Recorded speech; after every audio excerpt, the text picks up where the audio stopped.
Ndugu zangu, niwaambie tu ukweli. Msimu ujao 2026 2027 ni msimu ambao timu za Kariakoo zinatakiwa kujiangalia kweli kweli. Simba na Yanga namaanisha, zinatakiwa kujiangalia kweli kweli kwa jicho la tatu, na sasa hivi zinatakiwa kufanya usajili wa moto kuelekea msimu ujao. Kwa mbali unaweza kuwa umenielewa, lakini ninachomaanisha ni kwamba klabu ya Azam wako serious na business. Azam mpaka sasa hivi wachezaji ambao wanawashusha, wachezaji wanaohusishwa nao wako serious na business. Kuna kitu kikubwa sana ambacho wanakwenda kukitengeneza. Msimu uliopita ilikuwa ni msimu wa introduction of Jean Florent Ibenge, huyu kocha wa Azam. Ilikuwa ni utambulisho wake, anaingia na kikosi, lakini ilikuwa ni msimu ambao pia anajifunza vitu vingi, anataka kufahamu mazingira mengi ya ligi ya Tanzania. Ni ligi ambayo anaifuatilia kwa ukaribu sana. Mwenyewe alishawahi kuthibitisha hilo kwamba anaifuatilia, na alishawahi kusema siku moja kwamba hata nyumbani kwake kule Kongo ana kisimbuzi cha Azam TV, yani anafuatilia hii michezo. Sasa ameifuatilia, lakini ameingia ndani ya ngoma, anaicheza mwenyewe. Sasa maana yake yupo ndani ya ligi ya NBC na anafuatilia. Amekuwa kama coach, amekuwa coach, anakwenda katika maeneo mbalimbali ya viwanja. Ameshaona viwanja vingi, ameshaziona timu, ameshajifunza mambo mengi. Sasa unakuja msimu wa deni. Msimu wa kwanza naamini viongozi wa Azam wanapiga tiki katika box kwamba ni msimu wa mafanikio kwao. Kivipi? Inawezekana kawa hawakuchukua kombe hata moja kama ilivyo, lakini ni msimu ambao wameintroduce timu yao kimataifa. Kwa mara ya kwanza kwenye historia ya klabu hii imeenda kimataifa ni Jean Florent Ibenge. Lakini pia maintain nafasi ya Azam kwa misimu mingi, kwa maana nafasi ya 3 katika ligi kuu ya NBC. Wa kwanza Young Africans, wa pili Simba, wa 3 wamekaa Azam. Ni nafasi yao kwa miaka mingi. Kwa hiyo kwenye ligi pia ni eneo ambalo linafanana na Azam. Kwa miaka mingi wamekuwa wakimaliza katika hiyo nafasi. Kama haitoshi, msimu uliopita alifanya, kabla sijaenda kwenye hiyo hoja ya wachezaji, tekni nini? Tekni kwamba Ibenge msimu uliopita kuna eneo kafanikiwa pakubwa tu, lakini naamini viongozi wa Azam wala hawamdai Ibenge, wala hawamdai. Kwa msimu uliopita ilikuwa hawamdai. Anaingia kwenye msimu wake wa deni huu. Huu ni msimu ambao hata viongozi wanakaa pale wanasema okay, tunahitaji taji. Yaani viongozi wa Azam sasa hivi wanasema tunahitaji taji tulione. Lakini kama haitoshi, consistency ya kufanya vizuri kwenye michuano ya CAF. Yaani Azam irudi tena CAF, lakini pia domestic trophy, timu ibebe taji la ndani, taji ambalo wanalisaka kwa udi na uvumba hawa viongozi wa Azam na klabu ya Azam kwa ujumla, ni taji la ligi kuu ya NBC. Sui kombe la shirikisho, sui hata kama ungekuwa na shiriki ngao ya jamii, sui muungano, sui mapinduzi, sawa, lakini huko hata kama wakibeba inakuwa ni mafanikio, lakini sehemu kubwa mafanikio ni ligi kuu ya NBC, kwa sababu hii ndio mama, ndio ligi mama ambayo inatoa tiketi ya ushiriki wa mashindano mengine yote hayo. Yaani ukiwa ligi kuu una tiketi ya kushiriki Confederation ya Afrika, una tiketi ya kushiriki mapinduzi, ndo unapata tiketi ya kushiriki muungano, ndo unapata tiketi ya kushiriki shirikisho la ndani. Kwa hiyo hii ligi Ibenge anaidai. Sasa anakuja kwenye msimu wa deni. Ibenge msimu uliopita, tunaenda kwenye hoja ya wachezaji. Sasa msimu uliopita alisajili wachezaji wengi alivyoingia, tena ilikuwa shock. Watu walishangaa kwamba kwa nini anamchukua huyu? Kwa nini huyu? Kwa nini? Unajua usajili wa msimu uliopita wa Azam ilikuwa una maswali mengi, watu wengi wanajiuliza maswali. Wachache sana watu wa mpira na watu ambao wanamfahamu Ibenge inawezekana kama hawajiulizi maswali mengi, lakini kwa wale ambao hawafahamu sana huenda kwa anajiuliza maswali mengi. Mimi nilishia kuzungumzia pia katika podcast hii juu ya Ibenge na anachokifanya, na kubwa zaidi ni kwamba msimu uliopita alisajili nyota wengi. Kwa mfano alimchukua Kanute ambaye ilionekana kama Kanute ameshamaliza na rudi nyumbani, arudi nyumbani Stade Malien, akaenda kumchukua Sadio Kanute akamleta ndani ya Azam. Watu Kanute tena. Anyway, akamchukua Edward Manyama ambaye alishaondoka ndani ya Azam, alishaachwa, lakini akasema bring back Manyama, akarejeshwa tena ndani ya timu. Lakini pia akaongeza Himid Mao Mkame Ninja. Watu Himid tena akamleta katika timu. Akaongeza Jefta Kitambala Bola kwenye eneo la kushambulia. Watu pia walishangazwa na Jefta Kitambala kuingia kwake kwa sababu ya muonekano wake. Hivyo wakaingia na nyota wengine, Ben Zetun yule beki Mtunisia, na mwenyewe pia aliingia kwenye safu ya ulinzi. Alimchukua Issa Fofana, wachezaji wengi. Lakini ukitrace, ukiangalia asilimia kubwa ya hao nyota ambao wamewasajili ilikuwa ni nyota ambao wana hate. Ni nyota ambao wana kimo kikubwa, vimo vikubwa. Ndio eneo ambalo alikuwa analihitaji. Analihitaji kwa sababu sio kwa bahati mbaya. Ibenge ni miongoni mwa makocha ambao wako physically aggressive kweli kweli. Yaani anahitaji timu yake iwe aggressive.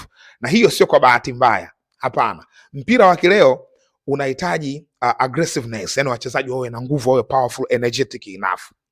Lakini Ibenge nyota wengi ambao waliwasajili walishindwa kumpa ile 100% ambayo alikuwa anahitaji. Wengi ambao waliwasajili hao ambao wana 8 ndefu, na kuna wengine hata kucheza nyewe ilikuwa changamoto, ikiwemo Ben Zetun. Kucheza ilikuwa changamoto, Dudu kucheza ilikuwa changamoto, Waridi Barakat kucheza naye ilikuwa changamoto. Kwa hiyo ni kama usajili fulani hivi ambao ulifanyika, lakini haukulipa kwa 100% kubwa kwa wale wachezaji.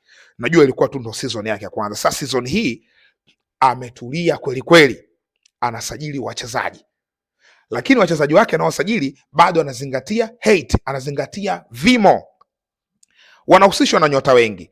Lakini tukiangalia hata wale ambao tayari wameshawasaini wapo klabuni, wote hakuna mchezaji ambaye hate yake ni ndogo. Wote wana hate kubwa au muonekano mkubwa wa maumbo. Kwa mfano, wamesajili Henry Stanik ambaye tayari wameshathibitisha kwamba rasmi ni mchezaji wao. Ni defender huyo, raia wa Ubelgiji ambaye ametoka kwenye kosti ya Stellenbosch, anakwenda kucheza katika safu ya ulinzi. Ni pande la mtu liko pale. Sio kwa bahati mbaya. Wamesajili pia Lupini kutoka AS Maniema Union.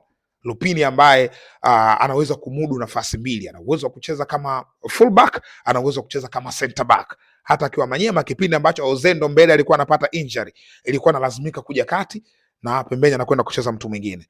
Lakini pia wameongeza Kipre Junior, nyota ambaye alikuwa naye akatoka akaenda Algeria na sasa wamemrudisha tena. Hao wote ni wachezaji ambao wana hate, sio kwa bahati mbaya, kwa sababu Ibenge kuna sifa ya ziada anahitaji. Subiri hata kwenye mshambuliaji. Kuna mshambuliaji pale anakuja na mwenyewe pia ana hate kubwa. Katika safu ya ulinzi walikuwa wanamtaka John Nekadio. Nekadio ni beki ya Lupopo. Aliwahi kupita Singida Black Stars lakini hakupata nafasi ya kucheza. Akaondoka akaenda Lupopo, lakini mambo hayakwenda sawa. Kwa hiyo hawakumpata yule beki kwenye kikosi cha Azam. Replacement mbadala wake ndio huyu Stanik, ndio amekwenda kukaa pale. Nekadio na mwenyewe hate, unaweza kumgoogle Nekadio. Hate yani beki ambaye ameenda hewani sana. Kwa hiyo wanachojaribu kukifanya Azam au Ibenge ni kuchukua hizo kaliba za wachezaji. Faida yake nini hawa wachezaji? Faida yake, wana faida sehemu mbili. Sehemu ya kwanza, Ibenge ametrace mpira wa hapa nyumbani. Wachezaji wengi wanaocheza kandanda hapa nyumbani vimo vyao ni vifupi. Kwa hiyo ukiwa na wachezaji wenye hate kubwa, una advantage ya kucheza aerial balls, mipira mingi ya juu. Wachezaji wako wanakuwa advantage, yani tunasema sifa ya ziada. Yani timu, wachezaji wote inawezekana kwa wanafanana level, lakini uwanjani wanakuja kucheza pia mifumo inawezekana wakakuzidi. Simaanishi kwamba Ibenge hawezi kuzidiwa uwanjani kimifumo, hapana. Wanaweza wakakuzidi kimifumo uwanjani, lakini wewe una advantage ya ziada, yani una sifa ya ziada, bonus, kwamba tunaweza tukacheza kwenye mbinu kanizidi, ila naweza nikakubit katika mipira ya juu. Inawezekana ikawa kona, ikawa free kicks, ikawa cross, naweza nikakubit kwa sababu ni sifa ya ziada ambayo mimi ninayo, wewe huna. Kwa hiyo kuna hiyo advantage. Lakini eneo la pili ni eneo la kimataifa. Timu nyingi katika anga za kimataifa huko, kutoka mataifa mbalimbali, kutoka West Africa, kutoka Northern Africa, ambazo ndio timu shindani, zina wachezaji wenye hate kubwa. Kwa hiyo Ibenge anachotaka kukifanya ni kumachi nao hawa wachezaji.